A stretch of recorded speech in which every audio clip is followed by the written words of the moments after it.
SuperNova Smash Ultimate Championship on the line right now. And right all these grab. hits, they are accumulating. They are adding up. He's chilling. Look, again, look how he has been struggling to get off this ledge, at least in one interaction.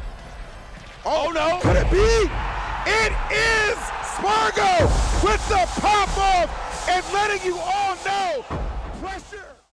Alright, so what a tournament that was. SuperNova 2024 is officially in the books, and Spargo managed to take the whole thing.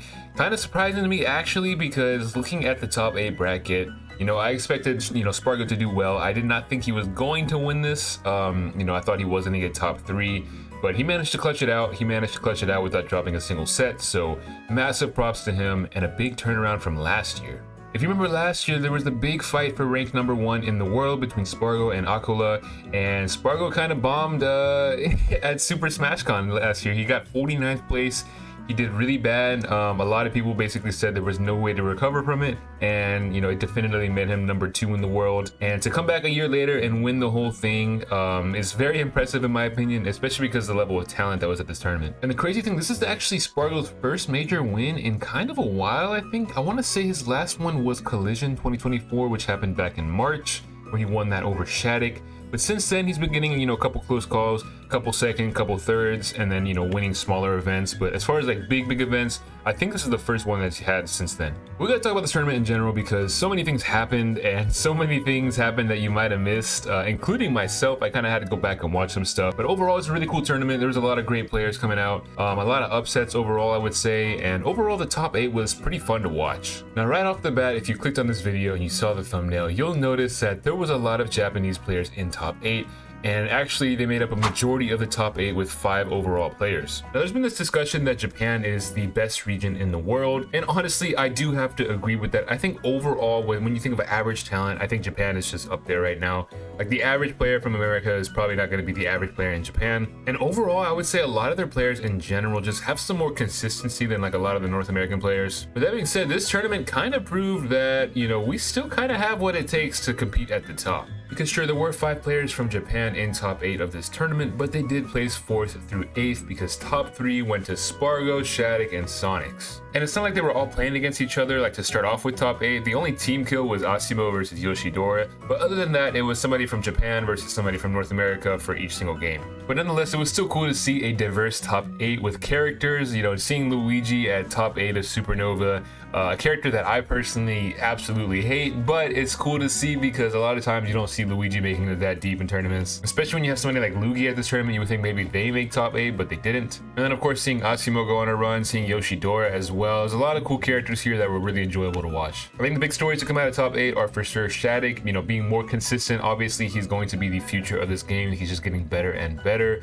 And then of course, there's Sonics, who just keeps getting 2nd place. And of course, there's Spargo actually taking the win here, bouncing back from last year's 49th place to win this tournament. I'm a little surprised that Hurt kind of went out and lost both of his top 8 matches. I definitely thought that he was going to advance, either beating Spargo or just kind of advancing in losers to losers finals. So I am a little bit surprised about that one. And then Aquila losing to Sonics to get 7th place doesn't surprise me that much, just because that's a matchup I'm sure Sonics knows very well, and so I'm not entirely surprised. I am kind of surprised it was a 3-0, but I'm not surprised that he lost. What is kind of surprising is that Japan's top players here didn't even place that well. I mean, in the grand scheme of things, right, top 8 is insane at a tournament like this. But when you're comparing the players from the different regions, Aquila getting 7th place and then Mia getting 13th place, it's kind of crazy to think about. And I only say it's crazy because of how consistent these players actually are, which is already insane to think about. But when you look at their tournament history in Japan especially, they're always getting top 2 basically. They're never anything really below 5th place usually.